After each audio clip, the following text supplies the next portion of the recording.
Hey everyone, welcome back to what you missed. और जैसे मैंने प्रॉमिस किया था, जब मार्वल एवेंजर्स डूम्सडे के सारे 4 ट्रेलर्स रिलीज करेगा, तब मैं एक कंप्लीट ब्रेकडाउन करूंगा और हिडन डिटेल्स और क्लूज को डिटेल में समझाऊंगा, क्योंकि अब मुझे पोटैटो क्वालिटी फुटेज देखने की जरूरत नहीं है। अब इंटरेस्टिंग बात यह है कि रूसो ब्रदर्स ने सोशल मीडिया पर पोस्ट किया और बोला कि जो हम पिछले एक मंथ से देख रहे थे वो टीजर्स या ट्रेलर्स नहीं थे, वो स्टोरीज हैं, वो क्लूज हैं। और उन्होंने बोला, pay attention, doomsday has begun. Honestly रूसोस के इस पोस्ट ने मुझे और ध्यान से देखने पर मजबूर किया, ताकि मैं हिडन डिटेल्स ढूंढ सकूं और शायद समझ सकूं कि एक्चुअली क्या हो रहा है। और सच में मुझे 4 इंपॉर्टेंट डिटेल्स माइले जो शायद बताते हैं कि डूम्सडे में हम क्या देखने वाले हैं। नंबर 1, अगर आप सारे 4 ट्रेलर्स को एक के बाद एक प्ले करो तो आप नोटिस करोगे कि ये 4 अलग ट्रेलर्स नहीं हैं, बल्कि एक सिंगल स्टोरी है। जैसे मार्वल हमें एक कोहीसिव थीम स्टार्ट से एंड तक दिखा रहा है। मैं एक्सप्लेन करता हूं। ट्रेलर 1 में हम लाइफ की बिगिनिंग देखते हैं, स्टीव के बेटे के फॉर्म में। ये बर्थ है। ट्रेलर 2 में थॉर प्रे कर रहा है और सरवाइव करने की पावर मांग रहा है। ये सर्वाइवल है। लेकिन ट्रेलर 3 यानी एक्समैन ट्रेलर में मैग्नेटो की वॉइस ओवर थॉर की प्रेयर का डायरेक्ट रिस्पॉन्स लगती है। थॉर सर्वाइव करना चाहता है, लेकिन मैग्नेटो कह रहा है डेथ सबके लिए आती है। मतलब जितना चाहे सर्वाइव करो, एंड में डेथ आनी ही है। So that I may fight once more, defeat one more enemy, and return home to her. Death comes for us all. That's all I know for sure. और फाइनली ट्रेलर 4 में Shuri after life की बात करती है। The king has his duties to prepare our people for the afterlife. तो हाँ, रूसोस मजाक नहीं कर रहे थे जब उन्होंने कहा ये सिर्फ टीजर्स नहीं हैं, बल्कि क्लूज हैं और स्टोरीज हैं। और जब इन्हें साथ में देखो तो एक टाइमलाइन बनती है, बर्थ, सर्वाइवल, डेथ और आफ्टर लाइफ। लेकिन इसका डॉक्टर डूम से क्या कनेक्शन है? यहां मेरी नेक्स्ट थियरी आती है, नंबर 2। मुझे लगता है मार्वल ने इन्हें इसी ऑर्डर में रिलीज किया है एक रीजन से। क्या पता स्टीव का पास्ट में रहना, पेगी के साथ लाइफ बनाना और एक चाइल्ड होना मल्टीवर्स में इम्बैलेंस क्रिएट कर गया हो। शायद स्टीव की परफेक्ट लाइफ का मतलब किसी और की लाइफ का डिस्ट्रॉय होना हो, और वहीं से विक्टर वॉन डूम स्टोरी में एंटर करता है। शायद स्टीव के डिसीजन के रिपल इफेक्ट ने हिस्ट्री ही नहीं, बल्कि डूम की लाइफ का कोई इंपॉर्टेंट हिस्सा डिस्ट्रॉय कर दिया हो और अब वो रिवेंज लेने आया हो।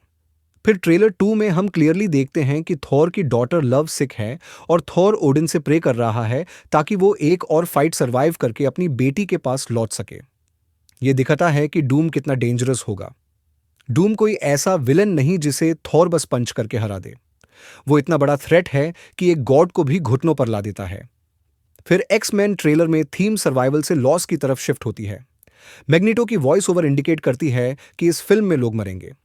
डूम सिर्फ प्रॉब्लम्स क्रिएट नहीं करेगा, बल्कि बिग नेम कैरेक्टर्स को भी किल करेगा। और इस बार शायद एक्जेवियर या मैग्नेटो नहीं, बल्कि स्कॉट समर्स के किसी क्लोज इंसान की डेथ हो सकती है। शायद उसका बेटा नेथन या बेटी रेचल या वाइफ जीन। क्योंकि जिस तरह साइक्लोप्स वाइजर हटाकर ऑप्टिक ब्लास्ट छोड़ता है, उसे लगता है कि उसके पास अब खोने के लिए कुछ नहीं बचा। और मुझे क्यों लगता है कि जेवियर या मैग्नेटो नहीं मरेंगे? क्योंकि एक्स मैंशन में जो डेब्रीज, ब्रोकन डेकोरेशंस और रेक्ट फर्नीचर दिख रहा है, उससे लगता है कि बैटल ऑलरेडी हो चुकी है और वो बच गए हैं। मतलब मैग्नेटो जिस डेथ की बात कर रहा है वो कोई और हो सकता है। और लास्ट में शुरी आफ्टरलाइफ की बात करती है। MCU में आफ्टरलाइफ कोई फिजिकल जगह नहीं है। या तो मरना पड़ता है या मैजिकल हर्ब के थ्रू एक्सेस मिलता है। ये बैटल वर्ल्ड के आइडिया जैसा लगता है, जहां इल्यूजन्स रियलिटी को हाइड कर सकते हैं, जहां कोई डूम को डिफाई नहीं कर सकता और सब कुछ उसकी विल के अकॉर्डिंग होता है। तो ये मेरी थ्योरी है कि कैसे ये 4 ट्रेलर्स एक सिंगल स्टोरी बता रहे हैं। एक और डिटेल देखो, जब बेन ग्रिम किंग एम्बाकू से बात कर रहा है तो उसके लेफ्ट साइड में काफी एम्प्टी स्पेस है। ऐसा लगता है जैसे मार्वल बैकग्राउंड में खड़े कैरेक्टर्स को हाइड कर रहा हो। और अगर ट्रेलर 3 में इयन मैकेलन की वॉइस ओवर को रॉबर्ट डाउनी जूनियर के डॉक्टर डूम की वॉइस मान लो, तो भी नरेशन सेंस बनाता है। इवन दो मैग्नेटो एक्जेवियर का हाथ पकड़े हुए दिख रहा है, नरेशन इंटेंशनली एम्बिगुअस लगती है, जैसे कुछ और इंडिकेट कर रही हो। नंबर 3, जब स्टीव अपनी मोटरसाइकिल पार्क करता है तो ग्राउंड रफ ग्रेवल रोड है, जो पेगी के हाउस के क्लीन पेव्ड स्ट्रीट से मैच नहीं करती। स्टीव और पेगी के हाउस के अराउंड ग्रीन ग्रास है, लेकिन यहां वो भी मिसिंग है। स्टीव ब्लू जैकेट के अंदर व्हाइट टी-शर्ट पहने हुए है, तो ग्लास पैनल में उसका रिफ्लेक्शन दिखना चाहिए, लेकिन नहीं दिख रहा। और एक व्हाइट गिफ्ट बॉक्स ब्राउन बो के साथ भी दिख रहा है, जो वो बाइक पर ले जा रहा था, लेकिन घर के अंदर जाते वक्त उसके हाथ में कुछ नहीं है। ये सब कॉन्टिन्यूटी एरर नहीं लगता बल्कि मार्वल की मिस डायरेक्शन लगती है। मुझे लगता है बाइक पार्क करने वाला सीन किसी और हाउस का है और स्टेयर्स चढ़ने वाला सीन पेगी के हाउस का अलग सीन है जो ट्रेलर में एडिट करके एक जैसा दिखाया गया है।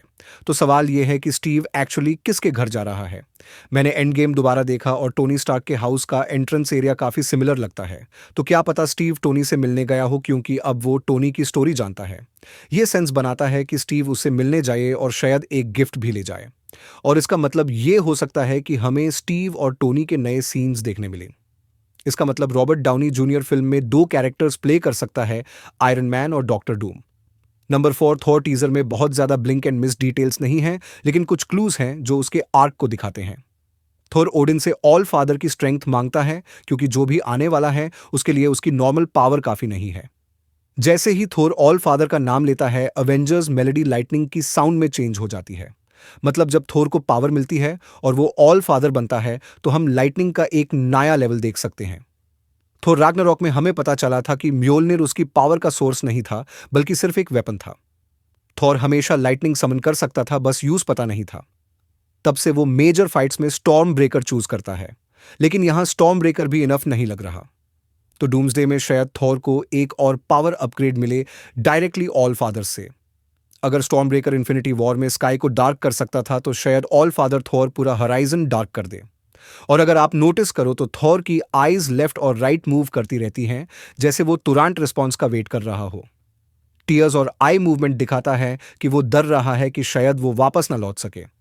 क्रिस हेम्सवर्थ हमें ओजी थोर दिखा रहा है, एक ब्रोकन बर्डन गॉड जो स्टेक्स समझता है और दार रहा है। ये 4 डिटेल्स हैं जो मैंने एवेंजर्स डूम्सडे ट्रेलर में नोटिस किए और जो मुझे काफी एक्साइट कर रहे हैं। कॉमिक एक्यूरेट साइक्लॉप्स को फुल पावर में देखना और थोर को फिर से शेक्सपियरियन गॉड लेवल डायलॉग्स बोलते सुनना मेरे लिए अमेजिंग था। अगर बिना विक्टर वॉन डूम का एक फ्रेम देखे मुझे इतनी एक्साइटमेंट हो रही है तो पता नहीं जब Marvel first official look release करेगा तब क्या होगा। आप अपने थॉट्स जरूर बताओ, स्पेशली मेरी थियरी के बारे में जहां मैं एक्सप्लेन करता हूं कि कैसे 4 ट्रेलर्स एक सिंगल स्टोरी बता रहे हैं। मैं आपके थॉट्स कमेंट्स में जरूर पढ़ना चाहूंगा। तब तक के लिए मिलते हैं नेक्स्ट वन में।